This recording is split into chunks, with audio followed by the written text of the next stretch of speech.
Hello and welcome to episode 5. Today we are going to go over JavaScript objects, a weird and wonderful side of JavaScript that you will learn to love and then probably want to burn with fire and then love again. It's a little bit of a roller coaster. Anyhow, let's begin with what are objects. Well, to explain that, we're going to use the analogy of an object being a car. JavaScript objects are like real objects. They have properties such as a year, a brand, and a model. They also can have methods, essentially functions such as start, a function for driving, and a function for more angle.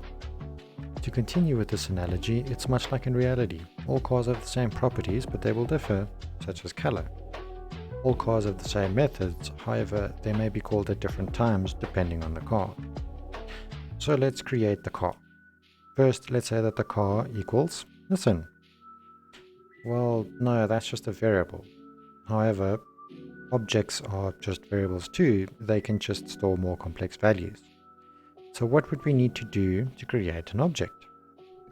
We will use them curly braces everybody loves so much. So now let's do this. The object of car is equal to brand being Nissan, the model being S14 240SX, and the year being 1995.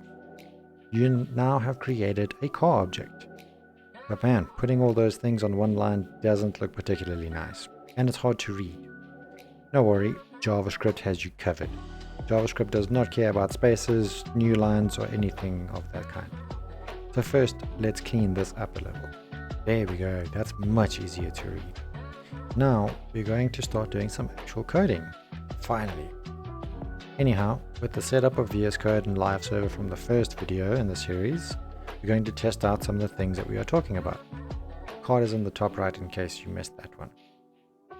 Carrying on, we will use the console.log function.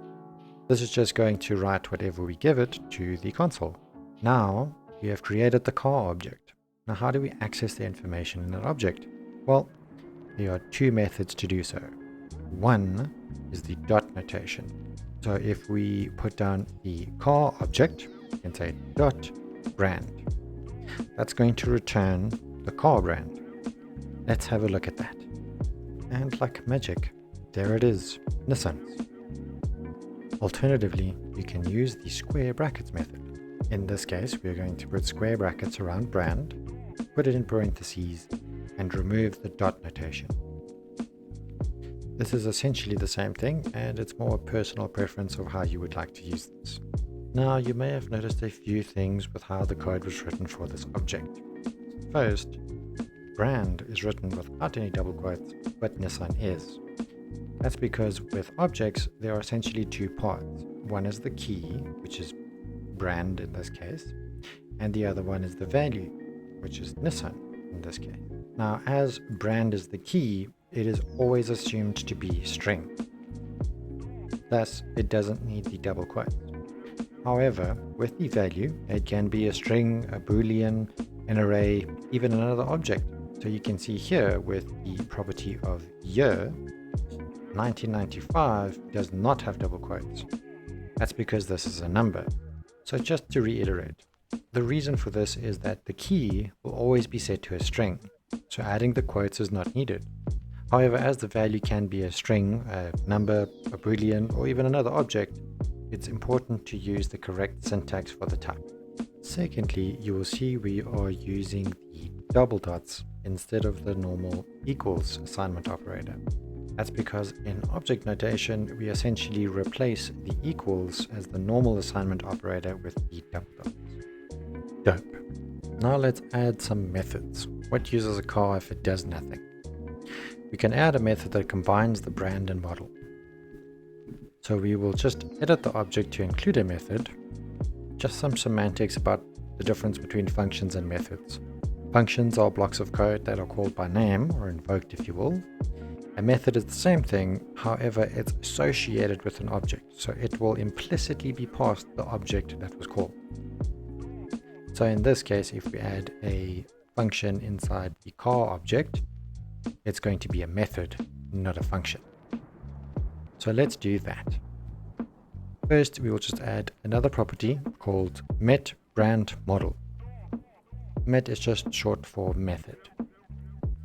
Then we're going to add the function keyword with parentheses, and finally the curly braces to make it a function.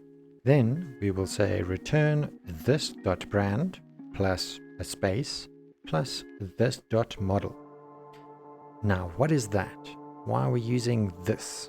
Well, as previously mentioned, when an object has a method, the method is implicitly passed the object. So instead of saying object car.brand plus object car.model, you can just use the this keyword. This will automatically assume it's the object that this method came from. So now how do we go about running this method? As before, we're going to use the console.log method.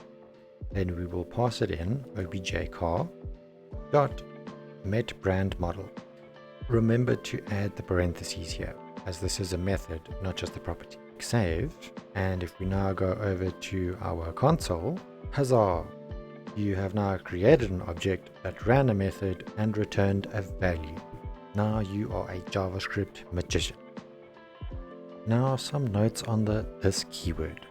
It is not a variable, so you cannot change its value. It is a reserved keyword, much like function. What this is depends on where and how it's called or invoked. In an object, this refers to the object as we just saw.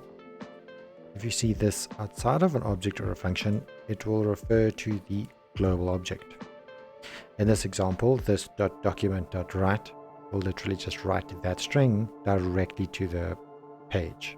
With an event, we will go over those in another video. It will be passed the element that received that event, such as a button or hovering over a particular thing. Now some other fun stuff with objects. Objects can store other objects. So you can have an object called obj warehouse that will have an array in it called cars. The array cars will house the object cars.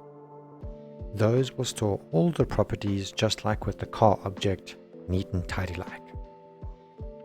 Anything you declare with the new keyword will be made an object. This is not super relevant right now, but just good to know. So if you said new string, you now have a string that's an object. But don't do that. You're just making your code more complicated and slow. As objects can contain arrays and any other value for that matter, they are iterable. What this means is that you can essentially use a loop function to go over the array cars and print out all the information about each car individually. And that's it for today, a nice short one. In the next video, we will be going over one of the last basic introductions to JavaScript. Then we will be going more in depth on something. Apologies for not uploading a video last week. Unfortunately, we had some issues with SDOM. However, all is well and good again. As always, congratulations, you have leveled up in programming.